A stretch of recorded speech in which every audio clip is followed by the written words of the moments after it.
हूँ शिवानी और आप देख रहे हैं बीजापुर एक्सप्रेस। चलते हैं खबरों की ओर। ಬಿಜಾಪುರ ಜಿಲ್ಲೆಯಲ್ಲಿ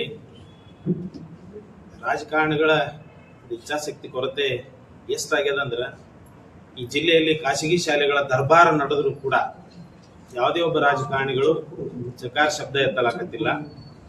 ಖಾಸಗಿ ಶಾಲೆ ಒಳಗ ಸರ್ಕಾರದ ನಿಯಮ ಅದು, ಪ್ರತಿ ಖಾಸಗಿ ಶಾಲೆ ಒಳಗ first standard, second standard, third standard ಹಿಂಗೆಲ್ಲ ಸ್ಟ್ಯಾಂಡರ್ಡ್ಗಳಿಗೆ ಇಂತಿದ್ದೇ ಶುಲ್ಕ ತಗೋಬೇಕಂತ ಹೇಳಿ ಅದು ಸರ್ಕಾರದ ಆದೇಶ ಇದ್ರು ಕೂಡ ಯಾವುದೇ ಒಬ್ಬ ಖಾಸಗಿ ಶಾಲೆಯ ಯಾವುದೇ ರೀತಿಯಿಂದ ಶುಲ್ಕದ ಒಂದು ನಾಮಫಲಕ ಇಲ್ಲ. ಇದು ದುರ್ದೈವದ ಸಂಗತಿ. ರಾಜಕಾರಣಿಗಳು ಪ್ರತಿ SLC ಎಕ್ಸಾಮ್ ತಕ್ಷಣ ನಮ್ಮ ಜಿಲ್ಲೆ ಯಾಕೆ ಇಷ್ಟ ಕಡೆಗಣಿಸ್ಯಾರ, ಯಾಕೆ ಈ BO DDPಗಳು ಕೆಲಸ ಮಾಡೋಲಾಗ್ಯಾರ, ಆಮೇಲೆ ವ್ಯವಸ್ಥೆ ಶಿಕ್ಷಣ ವ್ಯವಸ್ಥೆ ಎಲ್ಲ ಅಂತೇಳಿ KDP ಒಳಗ ಮಾತಾಡ್ತಾರೆ. ಆದ್ರೆ ಅದರ ನಂತರದಲ್ಲಿ ಮಧ್ಯಮ ವರ್ಗದ ಕುಟುಂಬದವರು ಇವತ್ತು ಏನಾದರೂ ತಮ್ಮ ಮಕ್ಕಳನ್ನ ಖಾಸಗಿ ಶಾಲೆಗೆ ಸೇರಿಸಬೇಕಾದ್ರೆ ಲಕ್ಷಾಂತರ ರೂಪಾಯಿ ಫೀಗಳನ್ನ ಕಟ್ಟಬೇಕು.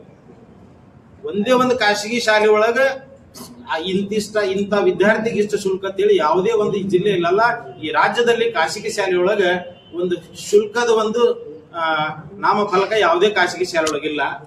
ನಿನ್ನೆ ನಾನು ಕಮಿಷನರ್ ಅವ್ರ ಆಫೀಸ್ಗೆ ಮಾತಾಡದೆ, ಇಲ್ಲ ನಾಳೆ ನಾಡ್ದು ನಾವು ಆದೇಶನ DDPI ಕಳಿಸ್ತೀವಿ, DDPI ಮುಖಾಂತರ ಎಲ್ಲ BOಗಳಿಗೆ ಸರ್ಕ್ಯುಲೇಟ್ ಮಾಡ್ತಾರ ಅಂತ ಹೇಳಿದ್ರು.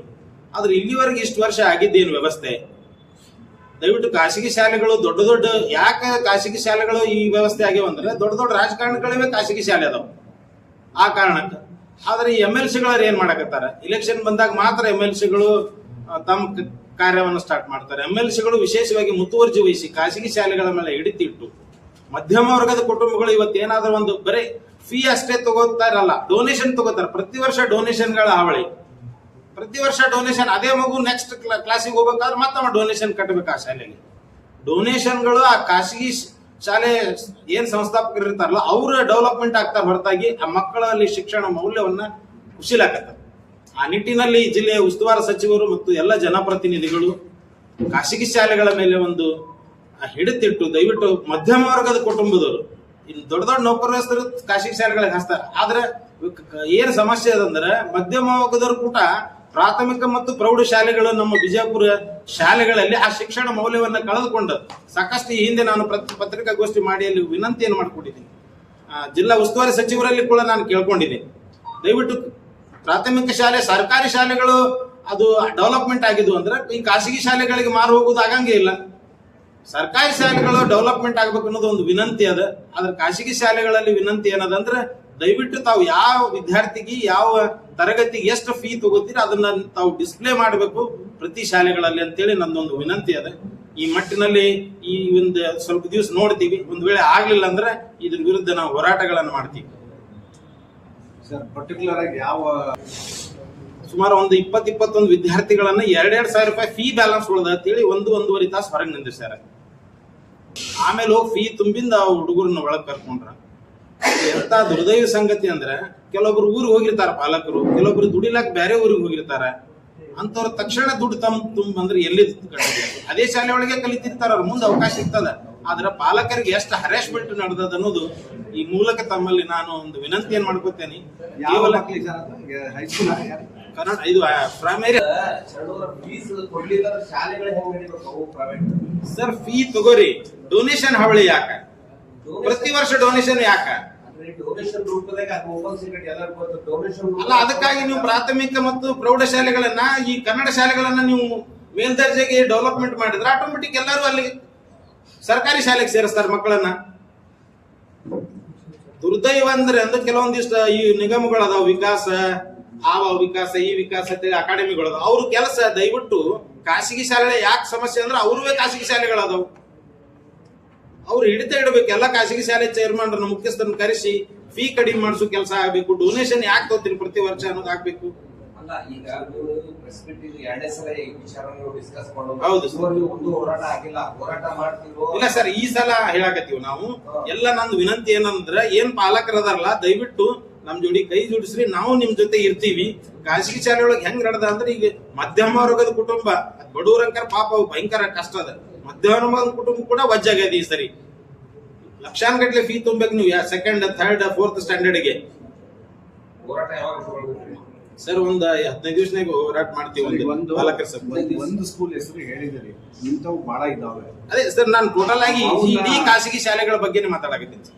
ಈ ಜಿಲ್ಲೆಯ ಇಡೀ ಖಾಸಗಿ ಶಾಲೆಗಳ ಬಗ್ಗೆನೇ ಮಾತಾಡಕತ್ತೀನಿ. ಅಲ್ಲಿ ಪಾಲಕರು ಯಾವ ಒಂದ್ ದಿವಸ ಚಕಾರ ಇರಂಗಿಲ್ಲ. ಇವನ್ ನಮ್ದು ಹಿಡ್ಕೊಂಡು ಸದ್ಯಕ್ಕೆ ನಾವು ಸದ್ಯಕ್ಕೆ ಡೊನೇಷನ್ ಕೊಟ್ಟಿವಿ, 5,000 ರೂಪಾಯಿ ಡೊನೇಷನ್ ಕೊಟ್ಟಿವಿ. ಮತ್ತೆ ಸಿಸ್ಟಮ್ ನಡ್ಕೊಂಡು ಬರೋದು 8 ವರ್ಷ ನಡ್ಕೊಂಡು ಬಂದ್ರೆ ಇಷ್ಟು ವರ್ಷದಾಗ ಈಗ ಇಷ್ಟು ವರ್ಷದಿಂದ ಸರ್ ಇನ್ನರೇ ನಾವು ಎಚ್ಚೆತ್ಕೊಳ್ಬೇಕಲ್ಲ ಪಾಲಕರು. ಇಷ್ಟು ವರ್ಷ ಬೆಕ್ಕ ಕಣ್ಣು ಹಾಲು ಕುಚ್ಕೊಂಡ್ ಕುಡ್ದ ಅಂತೇಳಿ ಹಂಗೆ ಇರುದಿರ್ತದ್ರಿ. ಅದಕ್ಕೊಂದ್ ಏನ್ರ ವ್ಯವಸ್ಥೆ ಆಗ್ಬೇಕು. ನಮ್ದು ವಿನಂತಿ ಏನಂದ್ರೆ ರಾಜಕಾರಣಿಗಳಿಗೆ ಎಲ್ಲಾ ಖಾಸಗಿ ಶಾಲೆಗಳು ಒಂದು ನಿರ್ಬಂಧ ಮಾಡ್ರಿ. ಸರ್ಕಾರಿ ಆದೇಶ ಅನ್ನೋದು ಪಾಲಿಸತ್ ಅವರು ಹೇಳ್ಬೇಕು.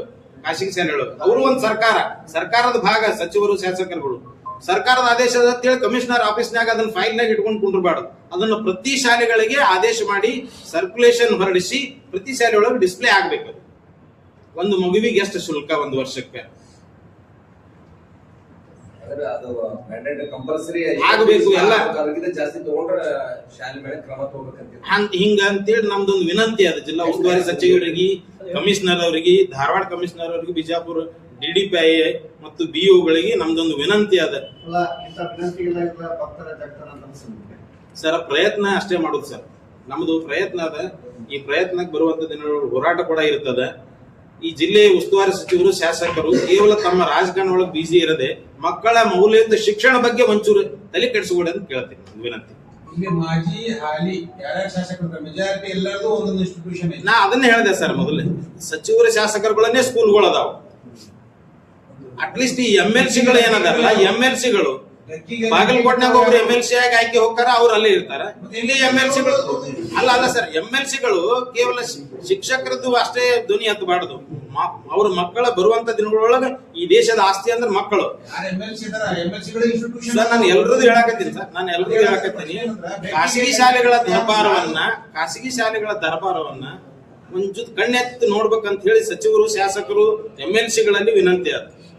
ಆಮೇಲೆ ಈ ಮಕ್ಕಳ ಆಯೋಗ ಅಂತದ, ಮಕ್ಕಳ ಬಾಲ ವಿಕಾಸಮಿ ಅಕಾಡೆಮಿ ಅಂತದ, ಅದು ಅವರೇ ದಯವಿಟ್ಟು ಎಚ್ಚೆತ್ತುಕೊಳ್ಬೇಕು. ದುರ್ದೈವ ಏನಂದ್ರೆ ಅವರು ಎಲ್ಲ ಅಕಾಡೆಮಿ ನಿಗಮ ಅವರು ಕೂಡ ಕೆಲಸ ಬಹಳ ಇದೆ ಅಲ್ಲಿ. ಎಂದ್ ಎತ್ತ ಹೇಳ್ರಿ ಪಾಲಕರ ಪರವಾಗಿ ಅವರು ಇಲ್ಲ, ಅವರು ಸ್ಕೂಲ್ ಅದಾವ್ರಿ. ಹಿಂಗಾದ್ರೆ ಈ ಮಧ್ಯಮ ವರ್ಗದ ಕುಟುಂಬದ ಪರಿಸ್ಥಿತಿ ಎಲ್ಲಿಗೆ ಅನ್ನೋದು ಒಂದು ಚಿಂತಾಜನಕ ಆಗ್ಯದ. ದಯವಿಟ್ಟು ಮಾಧ್ಯಮದ ಮೂಲಕ ನಾನು ಈ ಜಿಲ್ಲೆಯ ಉಸ್ತುವಾರಿ ಸಚಿವರಿಗೆ, ಶಾಸಕರಿಗೆ, MLC-ಗಳಿಗೆ, ಇವೇನ್ ನಿಗಮ ಅದವ್ರು ಅವರೆಲ್ಲ ಅಧ್ಯಕ್ಷರಿಗೆ ದಯವಿಟ್ಟು ಖಾಸಗಿ ಶಾಲೆಗಳ ದರ್ಬಾರವನ್ನ, ಈ ಹಗಲ ದರೋಡೆಯನ್ನ ನಿಲ್ಲಿಸಬೇಕು. ಮಧ್ಯಮ ವರ್ಗದ ಕುಟುಂಬಕ್ಕೆ ಶುಲ್ಕನ್ನ ಕಡಿಮೆ ಮಾಡಬೇಕು ಅಂತ ಹೇಳಿ ನಂದೊಂದು ವಿನಂತಿ. ಜಿಲ್ಲಾ ಯುವ ಪರಿಷತ್